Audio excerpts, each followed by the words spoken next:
The latest fashion is sartorially splendid, but that means the Emperor has no clothes when it comes to scoring baskets. Hawks are definitely seeking a new look as far as results back at Phillips Arena tonight. We welcome the Phoenix Suns to our town, and unfortunately for them, their most lethal weapon isn't available. But our shorthanded squad will take any edge they can get. And Tim Hardaway Jr. has reached double figures in scoring 53 times this season. 19 20-point outings. We're going to need that and more. It's all next on Hawks Live. Hello everyone, it's ACC All Access. I'm Jeff Michelle, and here's what we have. Jordan, Dominique, Steph. The great ones go by one name. Now there's Zion! Yes, Zion Williamson has hammered home some impressive dunks. Our ACC Hoops experts analyze Zion's game in the ACC profile.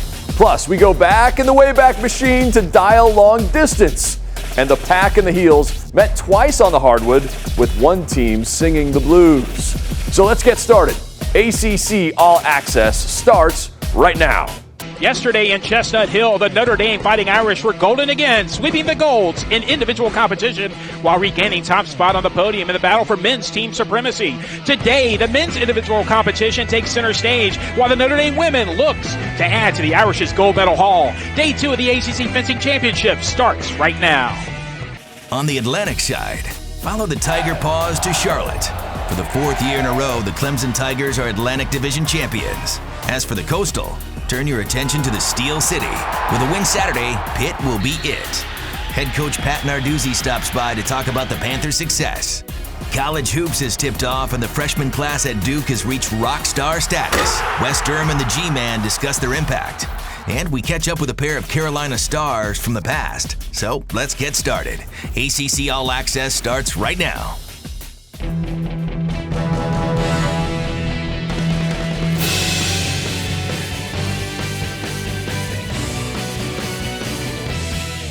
Welcome to ACC All Access. I'm Jeff Michelle. While Clemson steamrolls the Atlantic and Pitt controls the Coastal, by the way, more on them coming up, the best show in the ACC right now may be Duke's Zion Williamson. Built like a defensive end with hops like Gerald Henderson, no one attacks the iron like that Lion, Zion. Wednesday night, Duke and Eastern Michigan, and the freshmen put together another outstanding performance. One could say this group of freshmen has reached rock star status right off the jump. Wes Durham and Mike Jaminski called the game from Cameron Indoor Stadium, and they have more on the Duke rookies. Gentlemen, the floor is yours. Jeff, thanks very much. Mike, we get a look at these guys. They're very impressive. B-Tech on 3. 1, 2, 3. B-Tech! With Connor firing them up, of course the running game was unstoppable. Quadri Olison and Darren Hall combined for 421 yards rushing. Olison put the exclamation point on the day with a 97-yard score in the fourth quarter. 52-22 the final. The Panthers don't care you didn't pick them to win the Coastal. Did we get the W? Yeah! And most importantly, we still number 1 in the Coastal? Yeah! Let's get it! A 1, a 2, a 1, 2, 3, go!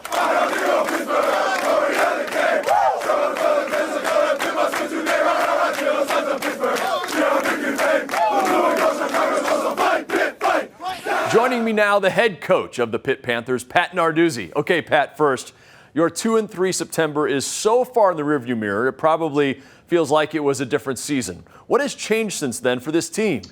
It's been a game-by-game situation for us, and I didn't realize we were 2-3. That was a long time ago, Jeff, for sure. But yeah, it's been 2 different seasons. And again, there is the preseason, and then there's the conference season. And the most important thing is our conference season. That's kind of we're in the middle of right now and trying to finish it off. Love the World War II monument up in D.C. Great city to visit. Ilyasova, we talked about, could be a difference tonight. 5 for 11 against the Hornets the other night. 3 of 9 from 3. Last 2 games, Mike, 7 of 14 from beyond the arc. We need him bombing, don't we? Absolutely. He fits in so well, Jerome, with this ball club because he opens up the lane for Dennis Schroeder to drive and for Dwight to post up. See, he can hit the mid-range or the long-range jumper. But Ilyasova's really fitting in well. This is where I really like him, though. He's so accurate from there, and he can get that shot off, finds the room to get it done.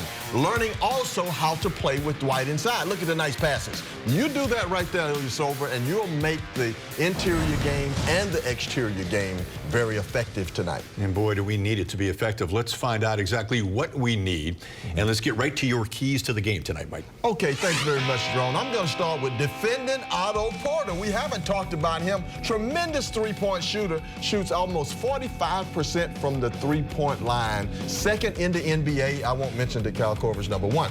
Second thing, protect the ball. The Wizards get 8.5 steals a game. That's third in the NBA, and that ignites John Wall. Get him a steal and let him go out and dunk the ball. You get him going that way.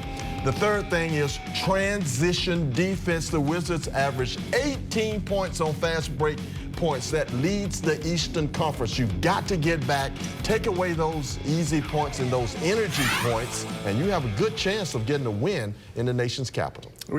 They can run you out of the building if you're not that careful. Yes, we talked about how the Hawks defense has been suspect, for lack of a better term, over the last couple of games. There she is, Shaquima Wembley.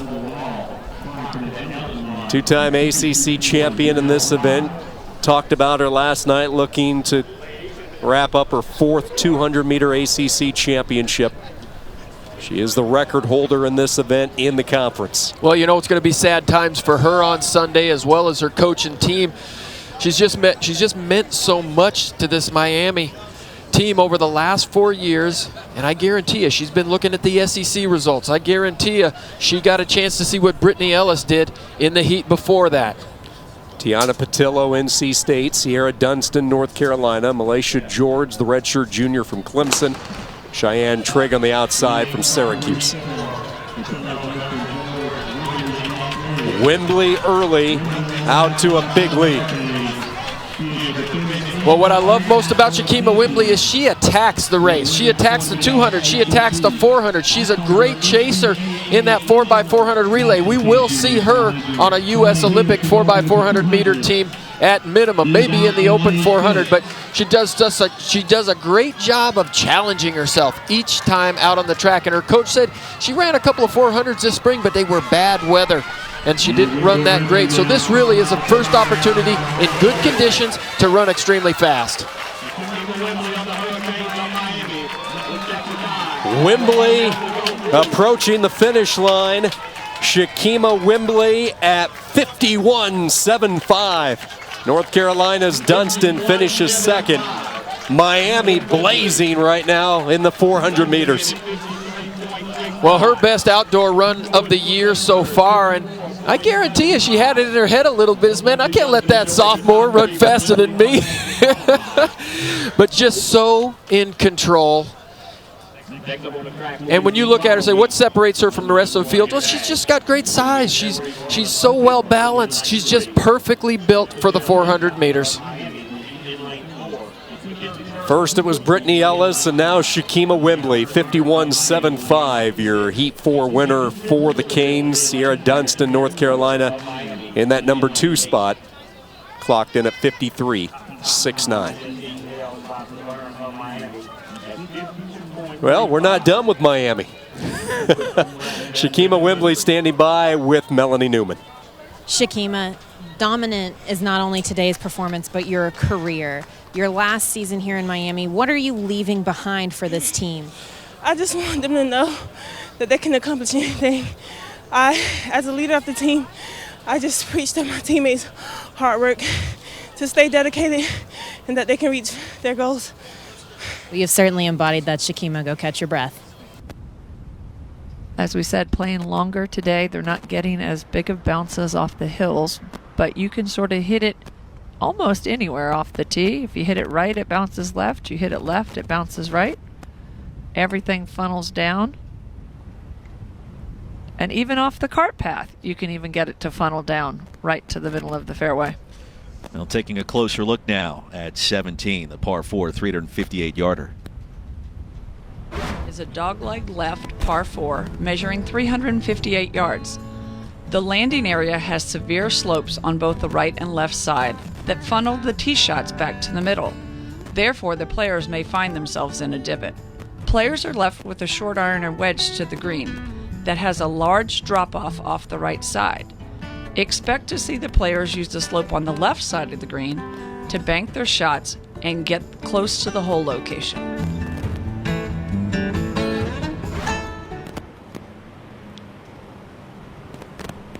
And now Mayer on the tee at 17.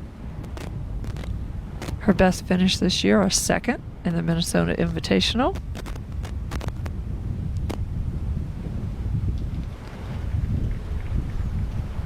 And not much roll today, as you were talking about earlier, Donna. And that one didn't even kick down into the fairway.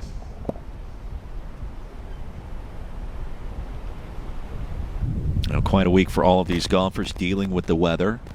36 holes on Thursday, off yesterday, the final 18 here today to determine the team and individual championship for the Atlantic Coast Conference.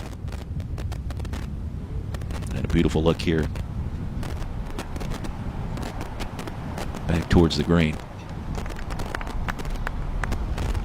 And the wind is certainly playing havoc with these girls on 16, par 3, measuring 125 yards. Our first look at Amelia Williamson. Started her day tied for 49th at 12 over for the Seminoles. 2 under today, however, Donna, so she's been playing at a high level.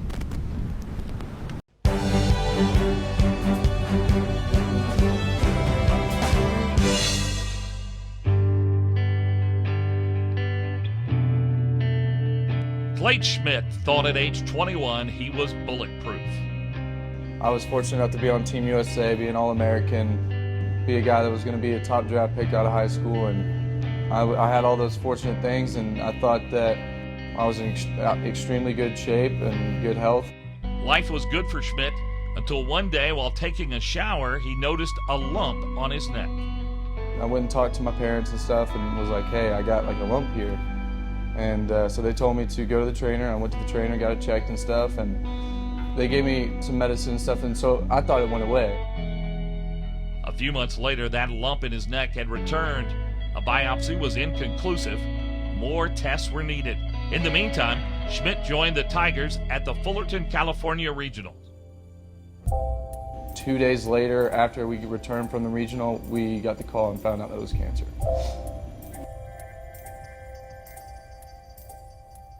Hodgkin's lymphoma was the diagnosis, and the news was sobering.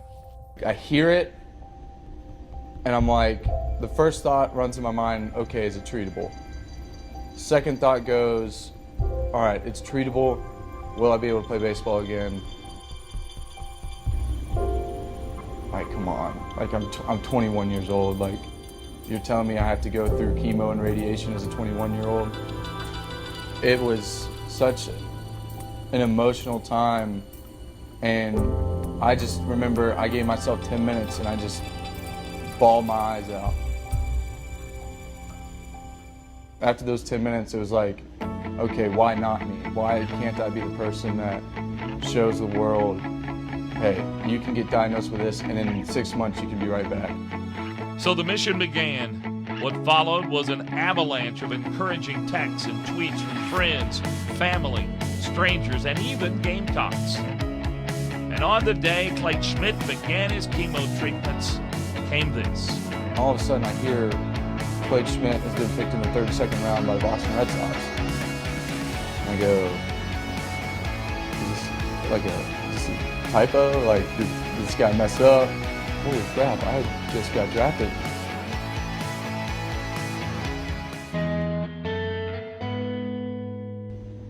I never appreciated being able to throw the ball as much as I did the first day I got back. It was like I was literally holding the world again. And that feeling, that pure joy of being able to grip the baseball, grip those laces, and being able to just throw, just play toss. There's nothing like it. After enduring the chemo and radiation treatments and being declared cancer-free, Clayton Schmidt worked his way back into the Clemson rotation. All the treatments that he had to go through really wore him down physically, so I was just wondering, look, is he going to be physically able to come back and withstand the type of workload that it takes to be a a Division I level starting pitcher, and he exceeded my expectations. On February 20th, Clay Schmidt made his 2016 debut starting against Maine. He pitched 5 innings, striking out 5 Black Bear hitters, and picked up the win. It was one of the most incredible experiences of my existence to date. It showed that I could still step back on the mound and still be able to play with the big boys, and that was something that was it was an awesome experience to be able to get that, and especially to share that with my brothers on the field that have pushed me to the point to get me back out there. It's bigger than baseball, having gone through what he's gone through, and now to be able to play the game again has been very inspirational and has definitely put things in perspective for our guys. And to other athletes in the ACC, in December, Pittsburgh running back James Conner was diagnosed with Hodgkin's lymphoma. James Conner said, quote, "Clayton reached out to me after learning I was diagnosed with the same cancer he had. He understood the challenges and told me what to expect. We became like brothers and share a special bond." From there, it's just grown from this relationship to, I legitimately call him my blood brother. An awful disease has forged a friendship between 2 ACC athletes. James Conner and Clay Schmidt aren't bulletproof, but they are winning in their most important challenge.